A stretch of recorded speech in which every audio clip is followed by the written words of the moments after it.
नमस्कार. आकाशवाणी औरंगाबाद केंद्राच्या बातमीपत्रात मी हर्षवर्धन दीक्षित आपलं स्वागत करतो.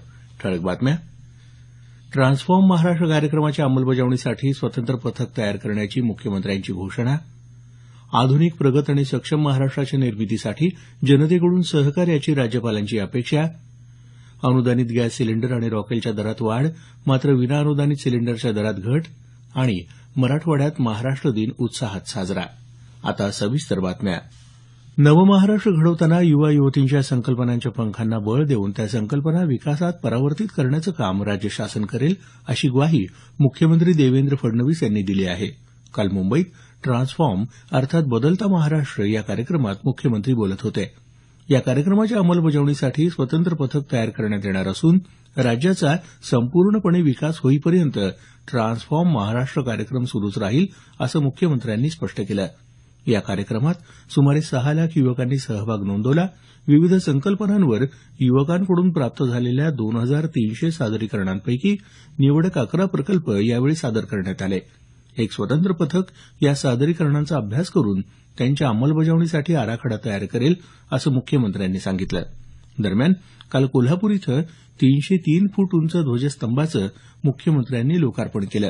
देशातल्या दुसऱ्या क्रमांकाच्या तर राज्यातल्या सर्वात उंच ध्वजस्तंभावर डौलानं फडकणाऱ्या या राष्ट्रध्वजावर हेलिकॉप्टरमधून पुष्पवृष्टी करण्यात आली. आधुनिक प्रगत आणि सक्षम महाराष्ट्राच्या निर्मितीसाठी नागरिकांकडून सहकार्याची अपेक्षा राज्यपाल सी विद्यासागर राव यांनी व्यक्त केली आहे. काल 57व्या महाराष्ट्र दिनानिमित्त मुंबईत शिवाजी पार्क इथं ध्वजारोहण केल्यानंतर ते बोलत होते. सर्वांच्या एकत्रित सहभागातून आपलं राज्य विकसित आणि समृद्ध बनवूया, असं आवाहन राज्यपालांनी केलं. आंतरराष्ट्रीय कामगार दिनानिमित्त राज्यपालांनी राज्यातल्या सर्व कामगारांना शुभेच्छा दिल्या. संयुक्त महाराष्ट्राच्या निर्मितीसाठी प्राणांची आहुती दिलेल्या हुतात्म्यांना त्यांनी आदरांजली अर्पण केली. संयुक्त महाराष्ट्राच्या स्थापनेसाठी बलिदान देणाऱ्या हुतात्म्यांच्या स्मारकावर मुख्यमंत्र्यांनीही काल पुष्पचक्र अर्पण करून अभिवादन केलं. उद्योजकांच्या सोयीसाठी कामगार कायद्यात बदल करून कामगारांना देशोधडीला लावण्याचे प्रयत्न केंद्र आणि राज्य सरकार करत असल्याचा आरोप काँग्रेस प्रदेशाध्यक्ष खासदार अशोक चव्हाण यांनी केला आहे. काल महाराष्ट्र दिनानिमित्त मुंबईत हुतात्मा स्मारकाला अभिवादन तसंच टिळक भवनात ध्वजारोहण केल्यानंतर ते बोलत होते. काँग्रेस सरकारांनी राबवलेल्या धोरणामुळे महाराष्ट्रात उद्योगधंद्यांची भरभराट होऊन कामगारांच्या हिताचं रक्षण झालं, पण विद्यमान सरकार कामगार विरोधी असल्याची टीका त्यांनी केली. कामगार आणि कष्टकऱ्यांच्या हितासाठी काँग्रेस पक्ष तीव्र संघर्ष करेल, असा इशारा चव्हाण यांनी दिला. शेतकरी आत्महत्या थांबवण्यासाठी शेतकरी कर्जमाफी आवश्यक असून त्यासाठी विधिमंडळाचं विशेष अधिवेशन बोलावण्याची मागणी विरोधी पक्षांकडून केली जात आहे. या मागणीसाठी विरोधी पक्षांचं शिष्टमंडळ आज सकाळी राजभवनात राज्यपाल सी विद्यासागर राव यांची भेट घेणार आहे. विधानसभेतले विरोधी पक्षनेते राधाकृष्ण विखे पाटील यांनी ही माहिती दिली. अनुदानित गॅस सिलेंडरच्या दरात ₹1.87 तर रॉकेलच्या दरात प्रतिलिटर 26 पैशांची वाढ करण्याचा निर्णय तेल विपणन कंपन्यांनी काल घेतला. ही दरवाढ तत्काळ लागू करण्यात आली आहे. विनाअनुदानित गॅस सिलेंडरच्या दरात मात्र ₹92 कपात करण्यात आली आहे. सोलापूरच्या दुधनी सारंग दरम्यान इंजिनासहित मालगाडीचे 5 डबे रुळावरून घसरल्यानं या मार्गावरची रेल्वे वाहतूक काल विस्कळीत झाली. रेल्वे रुळाला तडे गेल्यानं वाडीहून होडगीला जाणारी मालगाडी रुळावरून घसरल्याचं रेल्वे प्रशासनानं सांगितलं. यामुळे दक्षिण भारताकडे जाणाऱ्या गाड्यांचे मार्ग बदलण्यात आले. हे बातमीपत्र आकाशवाणीच्या औरंगाबाद केंद्रावरून प्रसारित केलं जात आहे. आमचं हे बातमीपत्र newsonair.com या संकेतस्थळावरही उपलब्ध आहे. 57वा महाराष्ट्र दिन मराठवाड्यात ठिकठिकाणी ध्वजारोहण करून साजरा करण्यात आला. औरंगाबाद इथं जिल्ह्याचे पालकमंत्री रामदास कदम यांच्या हस्ते ध्वजारोहण करण्यात आलं. यावेळी केलेल्या भाषणात कदम यांनी महाराष्ट्राचं विभाजन न करता कर्नाटकातला मराठी भागही महाराष्ट्रात जोडण्याचा प्रयत्न करावा, असं नमूद केलं. जिल्ह्यात जलयुक्त शिवार योजनेअंतर्गत झालेल्या कामाबद्दल त्यांनी समाधान व्यक्त केलं. ते म्हणाले, संयुक्त महाराष्ट्र झालाच, महाराष्ट्राला मुंबई देखील मिळाली, पण ज्या दिवशी खऱ्या अर्थानं बेळगाव, कारवार, धारवाड, बुद्रुक, निपाणीसह एक संघ असा हा महाराष्ट्र होईल, त्यावेळेला खऱ्या अर्थानं आम्हाला सगळ्यांना समाधान मिळेल असं मला वाटतं. शेती चांगली फुललेली आहे, पिकलेली आहे, हिरवीगार भरलेली आहे.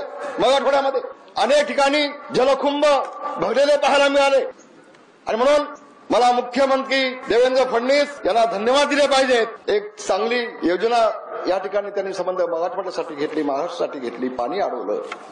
मला उद्धवजींचे आभार मानले पाहिजेत. सुभद्रा क्रांती योजनेच्या माध्यमातून अनेक ठिकाणी मराठवाड्यामध्ये पाणी अडवून या मराठवाड्यामध्ये पाणी साठवण्याचं काम उद्धवजींनी देखील केलंय. जालना इथं पालकमंत्री बबनराव लोणीकर यांच्या हस्ते मुख्य शासकीय ध्वजारोहण करण्यात आलं.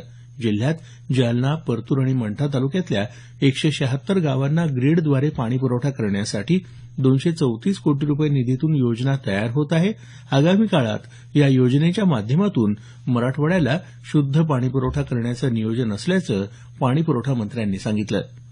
बीड इथं पोलीस कवायत मैदानावर पालकमंत्री पंकजा मुंडे यांच्या हस्ते ध्वजारोहण करण्यात आलं.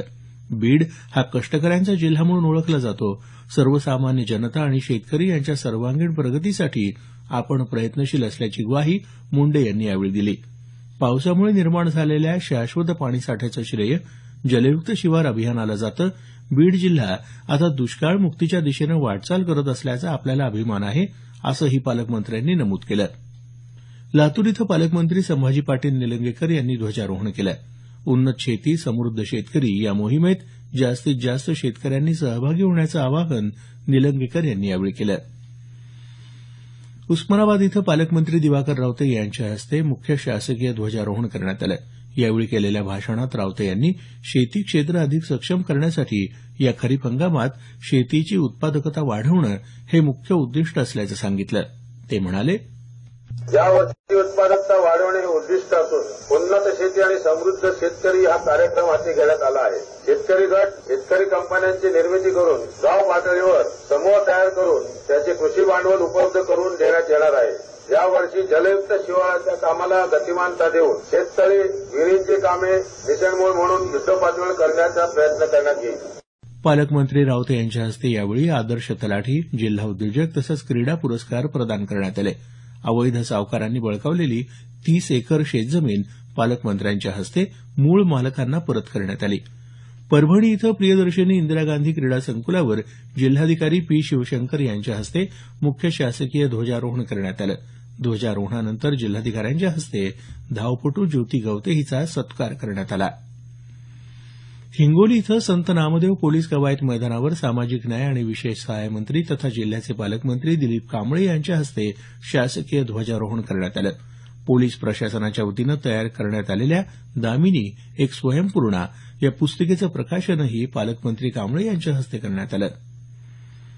नांदेड इथं पोलीस मुख्यालयाच्या कवायत मैदानावर राज्याचे पशुसंवर्धन राज्यमंत्री तथा जिल्ह्याचे पालकमंत्री अर्जुन खोतकर यांच्या हस्ते शासकीय ध्वजारोहण करण्यात आलं. पोलीस परेडचं निरीक्षण करून पालकमंत्र्यांनी यावेळी मानवंदना स्वीकारली. महाराष्ट्र दिनानिमित्त काल सर्व जिल्हा मुख्यालयात संबंधित पालकमंत्र्यांच्या हस्ते आदर्श तलाठी पुरस्कार प्रदान करण्यात आले. उल्लेखनीय काम करणारे पोलीस तसंच महसुली अधिकारी आणि कर्मचारी, स्मार्ट ग्राम योजनेत उल्लेखनीय काम करणाऱ्या ग्रामपंचायती, यशस्वी लघु उद्योजक, क्रीडापटू, विद्यार्थी यांचाही यावेळी गौरव करण्यात आला. औरंगाबाद शहरातल्या रस्त्यांच्या कामासाठी 150 कोटी रुपये निधी मंजूर करण्यात आला असून सर्वपक्षीय नगरसेवकांनी एकत्र येऊन रस्ते बांधकामाचं योग्य नियोजन करावं असं आवाहन पालकमंत्री रामदास कदम यांनी केलं आहे. शहरातल्या अंतर्गत रस्ते कामाचं उद्घाटन पालकमंत्री कदम यांच्या हस्ते झालं त्यावेळी ते बोलत होते. शेवटी पुन्हा काही ठळक बातम्या. ट्रान्सफॉर्म महाराष्ट्र कार्यक्रमाच्या अंमलबजावणीसाठी स्वतंत्र पथक तयार करण्याची मुख्यमंत्र्यांची घोषणा. आधुनिक, प्रगत आणि सक्षम महाराष्ट्राच्या निर्मितीसाठी जनतेकडून सहकार्याची राज्यपालांची अपेक्षा. अनुदानित गॅस सिलेंडर आणि रॉकेलच्या दरात वाढ, मात्र विना अनुदानित सिलेंडरच्या दरात घट. आणि मराठवाड्यात महाराष्ट्र दिन उत्साहात साजरा. याबरोबरच हे बातमीपत्र संपलं. आमचं यानंतरचं मराठी संक्षिप्त बातमीपत्र सकाळी 10 वाजता.